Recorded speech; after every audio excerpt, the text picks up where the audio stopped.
and welcome back to my channel. My name's Allie and I cannot wait to help you figure out what, delete. Hello and welcome back to my channel. My name is Allie and today we're going to be going through 10 routines that help you be more productive and help you set up a routine that feels incredibly good as a busy woman. So let's get into it.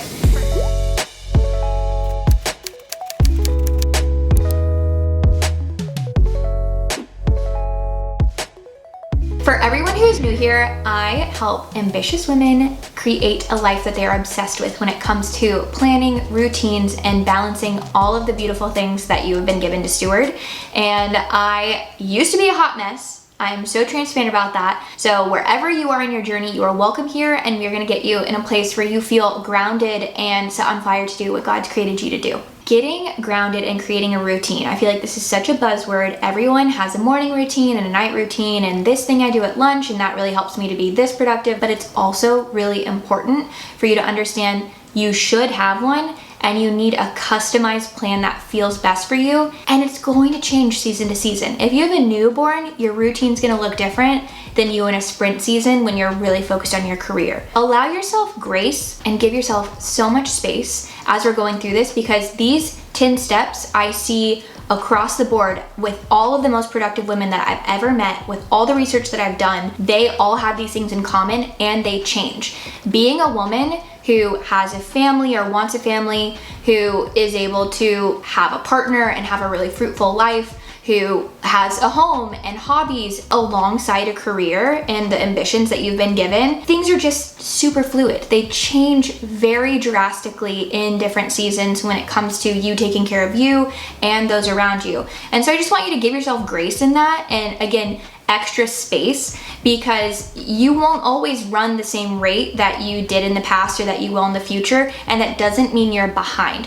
So as I go through these 10 steps, take what feels really good and be really realistic with what is going to be possible and productive for the season that you're in, because I promise the season that you're in will end eventually and things will change, but you'll get back to the ones that feel really good and you'll find new ones that feel better. So just like stay in that really like fluid, open place. You have to plan and prioritize in order to feel grounded in your routine. I am such a big proponent for this because my life changed when I started to really plan and prioritize and say no and yes accordingly. So one, make sure that you are planning out your year to the best of your ability, your month, and then you understand like your 90-day increments. There are 4 in every single year. Actually planning and setting goals. Oh my gosh, you guys, it is so helpful. And like I said, if you're not in like a big push season, you're in a recovery season or a discovery season or a resting or a nesting, whatever that looks like. You don't have to like beat past you and past goals over and over again. Just let yourself look at the 90 days in front of you and look at the things that you're stewarding and then set according goals and you'll be great. I don't want the word goal to scare you, right? Your priorities are beautiful as they are and they shift with life. 2, time blocking. I love my ADHD. It has made my mind so colorful and it picks up all kinds of beautiful things, and it also needs deadlines. Whether you have that or not, if you are creative, if you are more of like an integrator who just likes to make lists and get things done, it's literally true for all of us. Time blocking is a game changer. Your attention span technically is like your most powerful asset when it comes to getting things done every single day. And it's not paying attention in long spurts that's going to change your life. It's actually using 15-minute increments and 45-minute increments to get specific things done. Give yourself like true times and block out tasks and make sure that you're giving yourself 45 minutes of focus to finish specific tasks that are defined, and then 15-minute breaks throughout the day, and never skip a lunch. Give yourself nourishment, give your brain some space, unwind during the day or during, stressful times. That is really important. So time blocking specifically will change your life if you do it correctly. Set boundaries. This one is so difficult. It was so hard for me at first, but boundaries are loving, especially when you're able to feel comfortable with them yourself. So one thing, I used to be a yes girl. I said yes to everyone except for myself, right? I just wanted to prove that I was lovable by doing things. I don't know what your story is or what your experience is, but I do want you to feel empowered and realize really quickly, by saying yes to everything, by lacking boundaries, you're literally blocking yourself from the thing you're called to. Your calling cannot manifest on this earth if you are consistently responding and reacting to everything around you and not creating stillness for you to conceptualize, dream, birth, and build what is on your heart. So your boundaries are a duty, and they do not make you evil. You are not in like your villain era by setting boundaries. I promise you can do it so lovingly. I actually have a video that talks about this specifically for the holidays, but go watch it if you need a little bit of coaching around it, because it will change your life. Number 4, effective delegation. So I feel like everyone makes fun of like the moms who have the nannies who are busy and, you know, can't do things, or like the moms who have the migraines who aren't present, or there's so many stories when it comes to women specifically as we get older, and like our presence, because your presence is extremely necessary if you have a partner, if you have a family, if you are building things outside of your career, which I'm willing to bet you to a degree have that, right? The reason that this one is so important is because I think delegation almost is like encouraged sometimes with men, and then with women, it's not always like taught or celebrated as much, but I think women are incredible delegators. And so if that is true for you, then great, keep listening to this. If you're like, I feel great with delegation, then girl, run into the next point, because I'm proud of you and delegation is really, really empowering. If you hesitate to delegate, that's probably from perfectionism, or it's from not like trusting others, right? When it comes to delegation, you have to find people that you trust, and you have to trust yourself to communicate, try new things, partner with others, and give yourself, again, space to see how the results are and make amends. If you want to go far, you need others. It truly does take a village. You guys, I was really bad with boundaries, but I also was really bad with delegation, and they kind of like went off of each other. There were some mindset things I needed to work with, but I just want you to know, like, just because you have boundaries doesn't make you a bad person, and just because you're not the person with your family every minute of every day, that doesn't make you a bad person. Just because you're not the person in your business doing every single thing, that doesn't mean that you're not capable, right? Like, delegation is what really intelligent women are able to do. You just need people that are trustworthy, and you need space to be able to review things to make sure that your stamp of approval is on things. Number 5, embrace technology.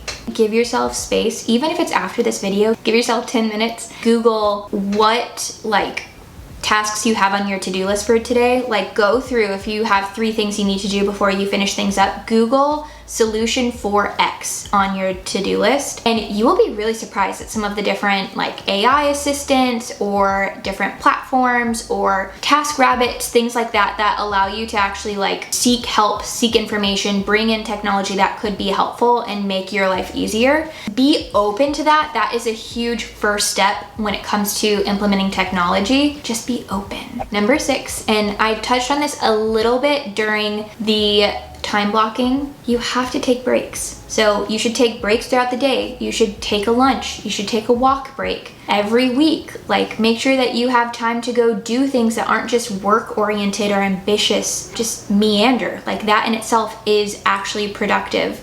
And then you should take vacations. If that's not in your budget and you can't go to like Punta Cana, like, that's okay. You don't have to do that. That is not necessarily like what an actual vacation should be too. I feel like that's just what social media sometimes tells us. You should just take a break, do a staycation, like stay at your house and sleep in the guest room one night, and like give yourself just kind of like a change of pace and space and some time to like journal and process and read or watch Netflix. Like, just give yourself space. That is so important. Give yourself a changed environment. Oh my gosh, that's when magic happens. So give yourself breaks on all levels. Number 7 is continuous learning. Everyone that is extremely successful that I've ever met, truly everyone, has always been the most coachable and like open version of themselves that they've ever been. And obviously some people are learning at a higher rate than others, and some people are learning in one way, and some people like books, audiobooks, seminars, right? There are a million ways that we can be learning, but staying coachable and always like being a continuous learner is so key for staying sharp, because the world around us is so quickly changing. Absorbing that information, one, keeps you sharp, but two, like allows you to really feel clear as you are creating. Number 8, effective communication. It's so important in every aspect of your life, in your career, with your clients, with your team if you have a team, with your spouse, with those you love, with your community. Effective communication is so important. So allow yourself to prioritize it. If you're not much of a communicator, if that's not naturally how you operate, give yourself space to think through it and let it still be a priority. My husband is not as much of a communicator as I am. I can have a fight and come back with like 17 bullet points 3 minutes later and want a full conclusion and, you know, want to run that way. And he doesn't want that. He needs to like internally process. It could take him days. That's fine. But communication is just as important for him as it is for me, and that's true for you too. So make sure that you are prioritizing effective communication in all the areas that it matters. The second to last one, number 9, is taking care of yourself. You have to remember who you are, and you have to remember what God says about you. And if your environment or what you are doing is not reminding you of that daily, it's probably not a good routine. At the heart of everything you're doing, remember who you are, why you're doing it, and charge in that direction accordingly. I promise it is the most life-giving step out of all of them. And then the last one, I am so big on this. It's actually the beginning of the year right now, and I like just reap the benefits of doing this. Reflect and evaluate and review. If something goes wrong, go back and audit it and figure out what worked and what didn't. If you have the best time ever at something, go back and audit it and figure out what worked and what things didn't. If something blew up in your face, like ask why. The ability to ask why and seek information and then learn and implement the learnings, that is the difference between a winner and a loser right there. The winner will continue if they're able to operate at that rate and in that process over and over, and there's no way for them to lose. In life, if you just take things at face value, if you fail one time and you decide you're a failure, then you're like missing the point, because your identity could never be to fail, because like you are a miracle in just your existence and in breathing, and your worth is not attached to your works, right? So I want you to understand, like by reviewing and by allowing yourself to evaluate your highs and your lows, you're going to be able to not only continue and get better, but you're going to be renewed in remembering your identity and your mission, and understand that again, like your worth and your works are not related, and the people who win are just simply the ones who don't give up and just decide to get 1% better every single day. So I hope that this blessed you. I hope it brought you clarity. Your routine will support you through all of the changes of life, and life changes constantly, like we were talking about. So the things that you might pick up now and implement now may be different than next season or the season after that. That is fine, but make sure that you figure out what you need today and you really cling to that, because you have to support you. This is a tough world. Things will not always go to plan. Things may be hard, seasons may be hard, but the way you support yourself and the consistency that you can provide for yourself can make all the difference. So cheers to routines, cheers to you and everything that you're building. If you have any questions, do not be shy. Drop them in the comments. I am so excited every single time you guys leave a comment for me, and make sure that you like this video and subscribe so that you can continue to be in this community and grow as an ambitious woman. With that being said, have an amazing day and have amazing day. There we go.